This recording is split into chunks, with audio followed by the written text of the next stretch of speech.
एक और important update जहां पर अब हिंडाल्को के नंबर्स आए हैं और हिंडाल्को के नंबर से बातचीत करने के लिए कंपनी के मैनेजमेंट हमारे साथ मौजूद है। Q4 में कंपनी के नंबर्स बेटर रहे हैं, मुनाफा 32%, ईबिटा 25% ग्रोथ रहा है, मार्जिन भी 2.5% के आसपास बढ़ी है, 12% के आसपास हुआ। हालांकि आय जो रही है वो ग्रोथ फ्लैटिश साइड पर रही है। नंबर से बातचीत करने के लिए हमारे साथ कंपनी के एमडी सतीश पाई सर मौजूद हैं।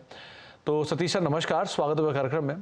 पहले तो नंबर्स में, जहां पर चौथी तिमाही के नंबर्स में एक अच्छा टेलविंड रहा है, क्या ये मेटल प्राइसेस का एक अपस्विंग वो कंपनी को कामकाज करके दे रहा है, या फिर ओवरऑल जो ऑपरेशनल एफिशिएंसी है वो कंपनी के लिए कामकाज कर रही है, मार्जिन भी इंप्रूव हुए हैं।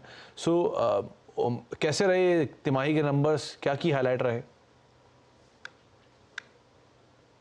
हाँ, आप जैसे बोल रहे हैं Q4 हमारे लिए काफी अच्छा क्वार्टर था। तो अगर पूरा साल को देखें तो FY24 हमारे हिंडाल्को के लिए बहुत अच्छा साल निकला।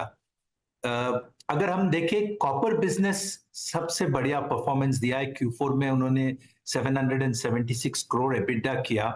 उनका सेल्स कॉपर रॉड का भी काफी डिमांड अच्छा था। तो कॉपर का परफॉर्मेंस मैं खास तरीके से एम्फसाइज करना चाहता हूं। तो अगर आप एल्यूमिनियम देखें, एल्यूमिनियम अपस्ट्रीम का परफॉर्मेंस काफी स्ट्रांग था। एल्यूमिनियम डाउनस्ट्रीम Q2 Q3 काफी वीक था, पर Q4 में बहुत स्ट्रांगली बाउंस बैक किया है। तो इसलिए अगर आप पूरा हिंडाल्को का बिजनेस देखें गोइंग इनटू FY25, मैं काफी ऑप्टिमिस्टिक हूं, क्योंकि आप जैसे बोल रहे हैं कि कमोडिटी के प्राइसेस भी अभी काफी स्ट्रांग है, हमारा ऑपरेशंस भी काफी स्टेडी है, और बहुत एल्यूमिनियम और कॉपर का डिमांड मार्केट में बहुत अच्छा है। तो सतीश सर, क्योंकि डिमांड अच्छा है और प्राइसेस टेलविंड दे रहे हैं, इसको आप केपेक्स से कैसे कॉम्प्लीमेंट करेंगे? इंडियन केपेक्स मार्केट को अगर देखें तो आप इंडिया में कैसा केपेक्स लेकर आ रहे हैं, क्या एक्सपेंशन प्लान्स हैं, और FY25 से कंपनी का जो डेट लेवल है वो कितना बढ़ेगा अगर आप केपेक्स एक्सपैंड कर रहे हैं तो?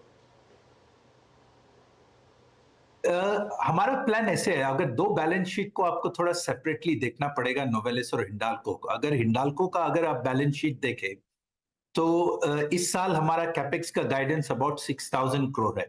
अभी अगले 2-3 साल ये 6-7,000 करोड़ लेवल पे हमारा कैपेक्स रहेगा, क्योंकि काफी ऑर्गेनिक प्रोजेक्ट्स बोथ कॉपर और एल्यूमिनियम में हमारा प्लान है।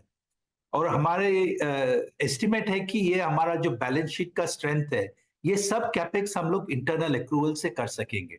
तो हाँ, बैलेंस शीट में डेट बढ़ेगा नहीं, और काफी चांस है कि अगर एलएमई ऐसे ही रहे तो और भी डेट कम सकता है।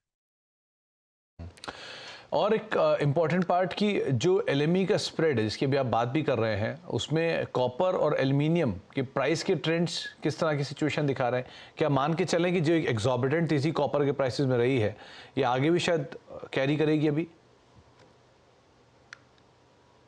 नहीं, ऐसे नहीं होता है। हम लोग ये काफी वोलेटाइल है। अगर आप देखें कि एल्यूमिनियम के प्राइस $100-150 एक हफ्ते में ऊपर नीचे जाते हैं। हमारा फोकस क्या है कि डिमांड अच्छा है, हमारे ऑपरेशंस और कॉस्ट ऑफ प्रोडक्शन को हम कंट्रोल पे रखते हैं, और एलएमई को हम ज्यादा कंट्रोल नहीं कर सकते हैं। हमारा अभी जो एस्टिमेट है कि हम लोग जब ये ईयर स्टार्ट किया था कि एलएमई 2300 to 2500 के रेंज में रहेगा। अगर इस रेंज पे रहा तो हम अपना एनुअल बजट और जो प्लान है हम लोग एग्जीक्यूट करेंगे। अगर एलएमई इससे ऊपर गया तो प्रॉफिटेबिलिटी तो बढ़ जाएगी, पर हम उस बेसिस पे हमारा प्लानिंग नहीं करते हैं। हम 2300 to 2500 एलएमई पे प्लान किया है। तो सर, कॉपर की जो डिमांड की सिचुएशन है वो किस तरह की है? क्या मतलब ये मान के चलें कि एक स्ट्रॉन्ग डिमांड का टेलविंड कैरी कर रहा है कॉपर को, और ये शायद FY25 में भी कंटिन्यू करना चाहिए इसके प्राइसिंग में? हमारे कस्टमर को सर्व करने के लिए इंडिया में अगर आप देखें, इस साल हम लोग ने 500 केटी के ऊपर कॉपर सेल्स किया है। हमारा इंटरनल कैथोड कैपेसिटी 380 to 400 है। तो कस्टमर के सर्व करने के लिए हम लोग ने जापान से इंपोर्टेड कैथोड, अफ्रीका से ब्लिस्टर ला के हम लोग ने कन्वर्ट किया है। सो हम लोग कस्टमर के लिए वी विल ट्राई कि अलग अलग जगह से कॉपर कैथोड को सोर्स करें। अगर आप कॉन्सेंट्रेट के लेवल पे जाए तो हम लोग अभी इंडिया में एक एक्सप्लोरेशन कॉपर माइन का लाइसेंस हम लोग को मिला है, मिंजारी ब्लॉक बोल के। तो उसका एक्सप्लोरेशन कर रहे हैं, ताकि इंडिया में ही अगर हमको कॉपर कॉन्सेंट्रेट ज्यादा मिले तो वो एक बैकवर्ड इंटीग्रेशन हो जाएगा। तो काफी 2-3 तरह से हम लोग ट्राई कर रहे हैं कि जो इंडिया का कॉपर डिमांड है, जो आप बोल रहे हैं काफी स्ट्रांग है, ये हमारे कस्टमर को सर्व करने के लिए कैसे मीट कर सके। कॉपर कैथोड इंपोर्ट और कॉन्सेंट्रेट दोनों तरीके से हम ट्राई कर रहे हैं। तो बहुत बहुत शुक्रिया सतीश सर, हमारे साथ मौजूद रहने के लिए, नंबर से बातचीत करने के लिए, तमाम डिटेल्स हमसे शेयर करने के लिए और गोइंग फॉरवर्ड आउटलुक पर हमसे चर्चा करने के लिए।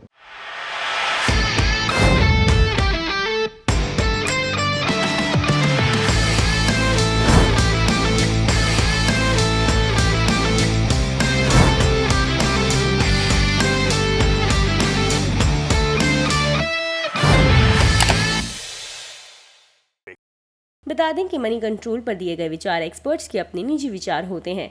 वेबसाइट या मैनेजमेंट इसके लिए उत्तरदायी नहीं है। यूजर्स को मनी कंट्रोल की सलाह है कि कोई भी निवेश निर्णय लेने से पहले सर्टिफाइड एक्सपर्ट की सलाह लें।